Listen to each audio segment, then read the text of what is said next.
When I picked up these chairs, I thought they'd be a quick and easy refurbish. When I went to take the fabric off the chairs, it turned out that the chair was actually somewhat sewed into the fabric. There was no easy way to take the fabric off the chair, so I had to cut it. I was then surprised to find there was not a solid seat in the chair. There was actually this pad. Under the pad were two pieces of jute that were not connected to the chair in a way that provided actual support. I flipped the chair over and found this piece of wood sort of half screwed into the bottom of the chair. I took out so many nails and screws from this chair, it was really remarkable. I discovered at this point that there wasn't a seat underneath that I could actually reupholster, so then I got to work researching how to reseat this chair.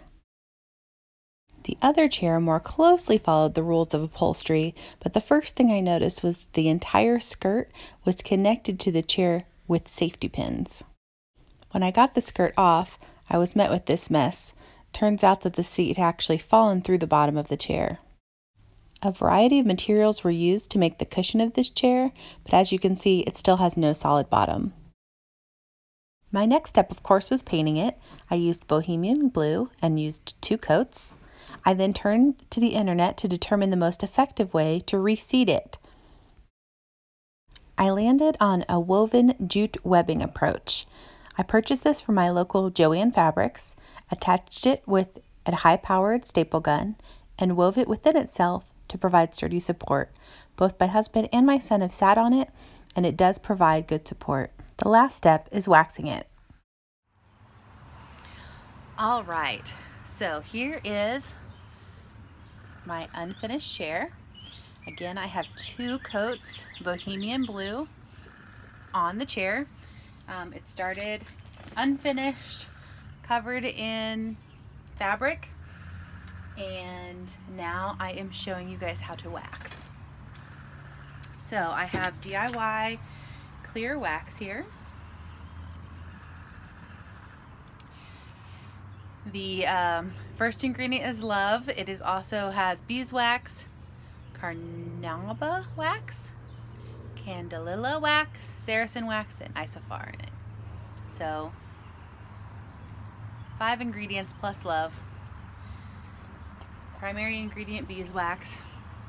Here's what it looks like. I am going to be using my wax brush. So the wax brushes are flat on the top. You'll notice that mine's slightly pigmented pink because last year I waxed was pink, and the paint that I use is highly pigmented, so it just kind of stains the brushes a little, but the paint doesn't come off. It doesn't have any paint on it. The paint doesn't come off. It just kind of discolors the brushes a little. So I just want to show you guys how easy waxing is. Literally put wax on your brush, not much at all.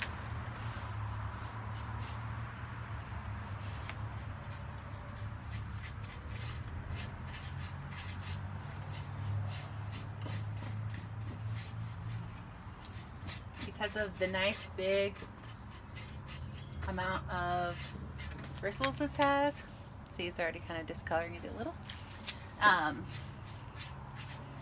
You see, it's a snap. It easily gets in all the nooks and crannies. This rounded top here, no problem. It turns the paint a little darker, but then as you can see from the previously waxed chair, so this is the original color, then this is with the wax on, so it darkens it up quite a bit, and then when it dries this color in between.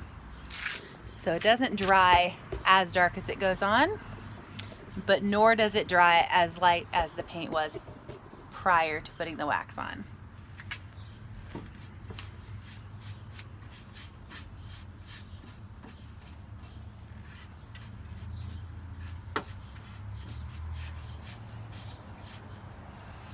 Just that simple. And then I will just repeat that for the rest of this chair. I love these sample jars because the wax brush fits right in there.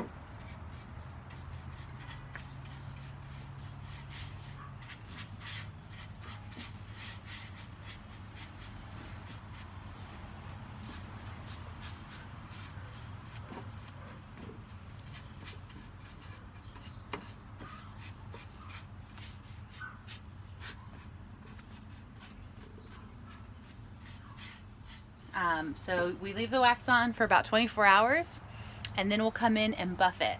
So I'm going to show you that process really quick. This is my chair that I already have waxed. I've already buffed off the clear wax, but I did add white wax to some of the detail. And so I do need to go in and buff that back a little today. I'm just using an old t-shirt that I cut into rags. Obviously any kind of lint-free rag will work. And you just rub it down.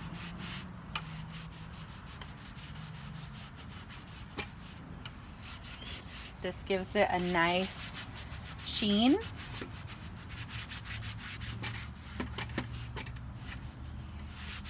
It's going to blend that white wax into the clear wax.